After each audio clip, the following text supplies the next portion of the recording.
नमस्कार दोस्तों, good evening. बहुत बहुत स्वागत है आपका Ramos maths classes online channel पर। स्टूडेंट, उम्मीद है कि तैयारी आपकी अच्छी चल रही होगी, और जिन्होंने तैयारी शुरू नहीं की है और वो अभी भी विज्ञप्ति का इंतजार कर रहे हैं, तो भाई उनका तो अब भगवान ही जाने, वही कुछ कर सकते हैं। बाकी तो मैंने तो आपको स्टूडेंट कई बार कहा है कि आप विज्ञप्ति का वेट कभी ना करें, क्योंकि विज्ञप्ति का जो स्टूडेंट वेट करते हैं वो उनसे हमेशा पीछे रहते हैं, जो आपसे कई महीने पहले से इसकी तैयारी में जुट चुके हैं।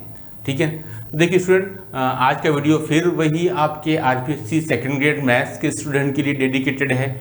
वीडियो को लास्ट तक देखिएगा। नंबर 1, आज हम दो चीज़ों पर बात करेंगे सेकंड ग्रेड मैथ्स को क्रैक करने को लेकर के। नंबर 1 स्टूडेंट, जो ज़्यादातर स्टूडेंट जो गलतियां करते हैं उन पर मैं ज़्यादा आपका ध्यान आकर्षित करवाना चाहूँगा। स्टूडेंट देखिए, नंबर 1 जो गलतियां करते हैं वो है आपके पास में सोर्स की अधिकता, है ना। ये आज की तारीख में सबसे बड़ा मेरे ख्याल से एक मेजर रीज़न है सिलेक्शन नहीं होने का। अब आपको आश्चर्य हो रहा होगा कि सर सोर्स की अधिकता कैसे कारण हो सकता है। देखिए स्टूडेंट, कारण ये बन रहा है कि हमारे पास में आज समय उतना ही है जितना आज से 10 साल पहले था। समय तो उतना ही है आपके पास, 24 घंटे ही, लेकिन प्रॉब्लम क्या आई है, और दिमाग यानी कि आईक्यू में कोई बदलाव नहीं आया। तो बदलाव कहाँ आया है? किसी भी एग्जाम, जब भी आप कॉम्पिटिशन एग्जाम की तैयारी करना चाहते हैं तो स्टूडेंट आपके पास सोर्स बहुत सारे हो जाते हैं। जैसे कि अगर मैं मैथ्स की बात करूं सेकंड पेपर की, तो आज आप देखेंगे कि कोई भी स्टूडेंट तैयारी करने से पहले वो बुक्स नहीं पकड़ता। वो क्या करता है, जो भी जयपुर के नामी गिनामी कोचिंग इंस्टीट्यूट है उन सब की शीट्स इकट्ठी करनी शुरू कर देता है। इसकी शीट्स, उसकी शीट्स, एक्स की शीट्स, वाई की शीट्स, और बस वो उनको सॉल्व करने लगता है, जबकि उसने अब तक अपने बेसिक पर काम नहीं किया। ये स्टूडेंट हमेशा इंपॉर्टेंट है, इसको आप नज़रअंदाज नहीं करें। मैं फिर कह रहा हूं, नो डाउट शीट्स इंपॉर्टेंट रहती हैं, लेकिन वो बाद की बात है। और उसमें भी क्या कर लेते हैं कि जिस टेबल पर वो बैठते हैं वहां स्टूडेंट कम से कम आपके पास 4 से 5 कोचिंग सेंटर्स के शीट्स होती हैं, उसकी टेस्ट सीरीज होती है, तो वो उसी में ही, उसी मकर जाल में उलझ के रह जाता है कि भाई किसको पढ़ूं किसको छोड़ूं, क्योंकि सोर्स इतने सारे हो गए। और बाकी की बची कुची जो कमी है स्टूडेंट, वो आपका यूट्यूब, मोबाइल, टेलीग्राम वो पूरी कर देता है। तो मेरा कहने का मतलब एकमात्र यही है कि आप सोर्स को जितना मिनिमम रखेंगे स्टूडेंट, और बेसिक्स पर ध्यान देंगे। यानी कि बेसिक्स का मेरा कहने का मतलब स्टूडेंट, बुक्स पहले आप कोई भी एग्जाम की तैयारी करने के लिए एटलीस्ट, जैसे कि आप सेकंड ग्रेड की तैयारी कर रहे हैं, पेपर सेकंड की तैयारी कर रहे हैं, मैथमेटिक्स की तैयारी कर रहे हैं, तो कम से कम स्टूडेंट आप 2 से 3 महीने तक अपने आप को थोड़ा बुक्स के टच में ज़्यादा रखें। बुक्स भी कौन सी, चाहे वो एनसीईआरटी की हो गई, चाहे वो आरबीएससी की हो गई, इन बुक्स को आप ज़्यादा से ज़्यादा पढ़ें। कंसर्न सब्जेक्ट पहले वो क्लियर कर लें, उसके बाद आप किसी भी कोचिंग सेंटर्स की शीट पर आएँ, उसके नोट्स पर आएँ। आजकल सभी स्टूडेंट जो है वो वही इकट्ठा करने में ही समय लगा देते हैं, और इतनी ज़्यादा हो जाती हैं कि उसको समझ में नहीं आता किसको पढ़ूं किसको छोड़ूं, क्योंकि सभी में स्टूडेंट आपको पता होगा 80% मटेरियल सभी में सेम है। भाई नया आएगा कहाँ से? 80% मटेरियल सभी में सेम ही है।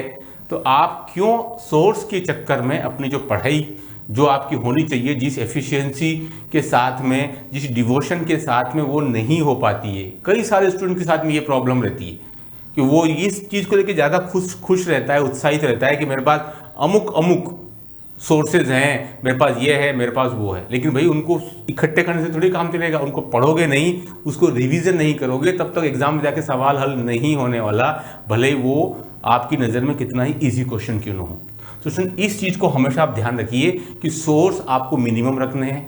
मिनिमम मतलब 1 या 2 कोई भी कोचिंग सेंटर की शीट्स ले लें, आप नोट्स ले लें, और ज़्यादा से ज़्यादा आप बुक्स पर विशेष ध्यान दें। ये बहुत इंपॉर्टेंट चीज़ है, मैंने आपको हमेशा कहा है, बुक्स की जगह कोई दूसरा नहीं ले सकता, कोई उसको रिप्लेस नहीं कर सकता। ठीक है, ऑथेंटिक बुक्स आपको ज़्यादा से ज़्यादा पढ़नी है ताकि आपका बेसिक अच्छा हो सके। उसके बाद फिर आप कुछ भी लें, लेकिन आप जल्दबाजी नहीं करें, और सोर्स की जो है वो बहुत ज़्यादा मैक्सिमाइज करने की कोशिश ना करें। सिंपल रहें, पहले बुक्स को अच्छे से कर लें। वो जो 8 बुक्स मैंने आपको बताई थी स्टूडेंट, ये 11th 12th के लिए, है ना। ये वाली बुक्स आप चाहे तो अच्छे से पढ़ लें एक बार, उसके बाद आप चाहो तो किसी भी, ज़्यादा नहीं 1 और 2, इससे ज़्यादा मेरे ख्याल से मुझे नहीं लगता कि आपका सिलेक्शन, बहुत ज़्यादा क्वेश्चंस आपके पास में होंगे तो आपका सिलेक्शन आसानी से हो जाएगा। उन क्वेश्चन को करना भी तो पड़ेगा जाकर के एग्जाम में, बिना पढ़े और बिना घर पे किए मात्र देखने भर से उन शीट्स को या उन नोट्स को कुछ नहीं होने वाला है ना। ये आप मान के चलिए कि आपके पास में सोर्स मिनिमम होने चाहिए। आज क्या हो जा रहा है कि सोर्स तो इतना सारा हो गया है, हर किसी के पास में सब कुछ फ्री में, बहुत सी चीज़ें उसको मिल जाती हैं और फिर वो उस चीज़ों का यूटिलाइज नहीं कर पाता, वो सब टेबल पर रखी रखी ही खराब हो जाती हैं, उनका यूटिलाइज कर नहीं पाता, उतना समय नहीं दे पाता।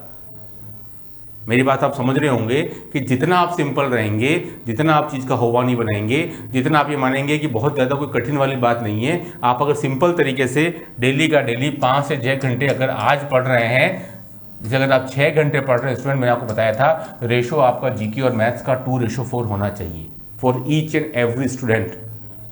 2:4 अगर आप 6 घंटे पढ़ते हैं स्टूडेंट, तो आप समझ सकते हैं कि आपका क्या रेशो हो सकता है। 5 घंटे पढ़ते हैं तो आपको जीके को कितना टाइम देना है, मैथ्स को कितना टाइम देना है, ठीक है।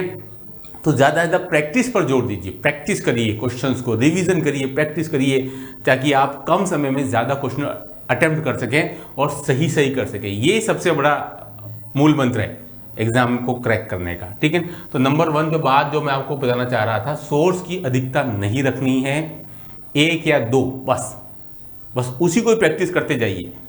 कोई भी 1 या 2 बुक ले लीजिए जो आपके IIT JEE लेवल की हो, लेकिन पहले अपना बेसिक तो बढ़िया कर लो, उसके बाद में बुक पढ़ो, है ना। ये ले ली, वो ले ली, इतनी सारी 4 बुक्स इकट्ठी कर ली और आपसे पढ़ी एक भी नहीं जा रही, एक भी बुक के बारे में कुछ पता ही नहीं है, तो पहले एक बुक तो कंप्लीट कर लो, बस ये काम आपका निकल जाएगा।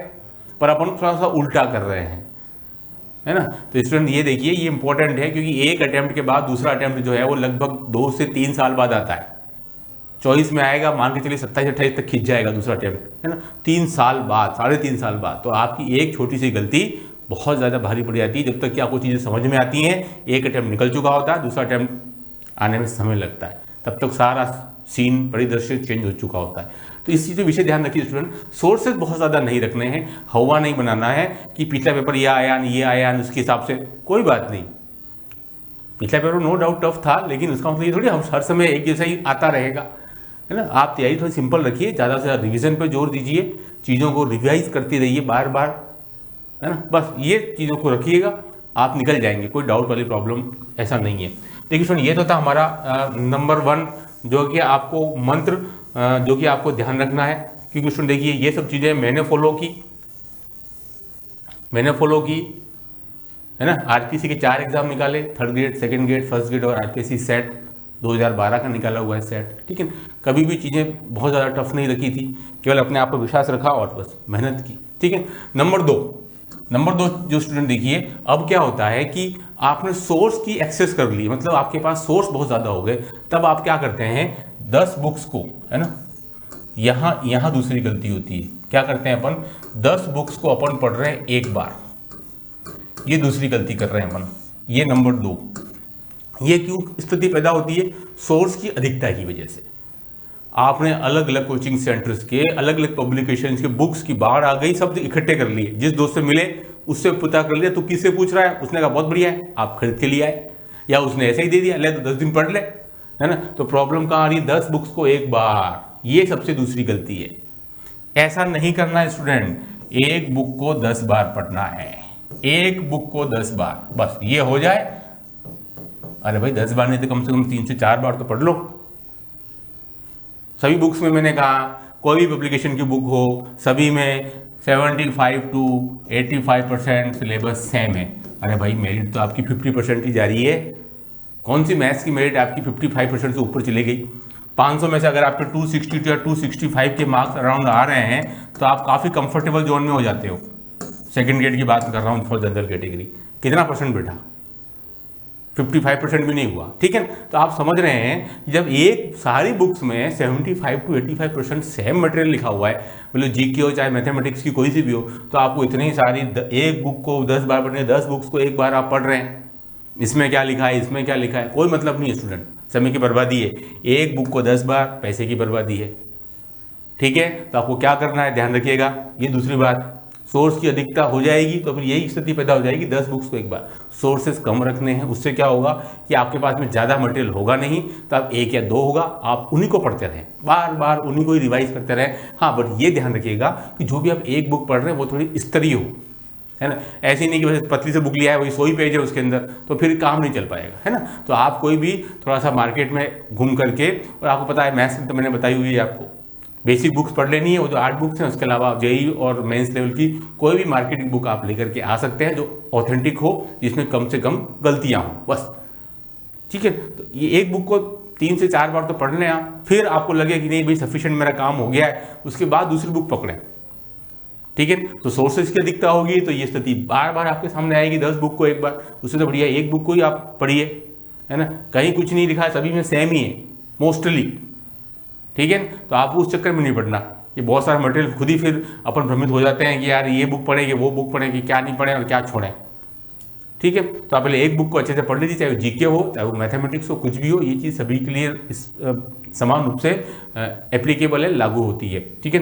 कि आप एक बुक रखें, पहले उसको अच्छे से पढ़ लें, उसको डीपली पढ़ें, 4 से 5 महीने दें एक बुक को, कम से कम 3 से 4 महीने तो दें, उसके बाद फिर आपको लगे हाँ भाई ये मेरा काम पूरा हो गया, फिर दूसरी बुक पकड़ें, है ना। तो ये कुछ छोटी छोटी चीज़ें हैं जिनसे कि आप अपने पैसे की बचत कर सकते हैं, अपने समय की बचत कर सकते हैं, और इन दोनों के परिणाम स्वरूप आपका सिलेक्शन भी हो सकता है, कोई दिक्कत नहीं आएगी। तो चीज़ों को इतना ज़्यादा मुश्किल नहीं बनाना है कि यार हमको सेकंड ग्रेड मैथमेटिक्स निकालने के लिए मतलब कोई पहाड़ पे चढ़ना पड़ेगा एवरेस्ट पे, ऐसा कुछ भी नहीं है।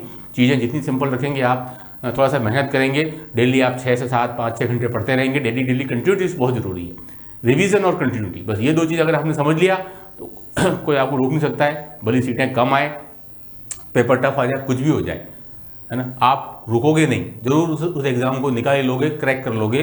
बस कंटिन्यूटी और दिमाग से बिल्कुल फियर निकाल देना है कि हमको ये सर इतना कुछ पढ़ना पड़ता होगा, ये है वो, ऐसा कुछ भी नहीं है। एक बुक को 10 बार पढ़ते रहिए, बार बार उसी बुक का रिवीजन करते रहिए, थोड़ी सी स्तरीय बुक हो, अच्छी पब्लिशिंग बुक लेकर के आइए, बस उसी को रिपीट करते रहिए। बस ये 2 चीज़ें ध्यान रखनी है। सोर्स की कमी, सोर्स मतलब अधिकता नहीं होनी चाहिए बहुत ज़्यादा, ठीक है, कि अधिकता जो अति सर्वत्र वर्जयते, हर समय दिक्कत आएगी आपको, है ना। अधिकता नहीं होनी चाहिए। दूसरी बात, एक बुक को लो, उसको कंप्लीट करो ईमानदारी के साथ में, ऑनेस्टी के साथ में, डेली 5 से 7 घंटे पढ़ते रहिए, बस मंजिल आपके नज़दीक आपको नजर आ जाएगी। बस इस वीडियो में इतना ही, कमेंट्स का इंतजार रहेगा। Do like share subscribe channel. Okay, thanks, बहुत बहुत धन्यवाद।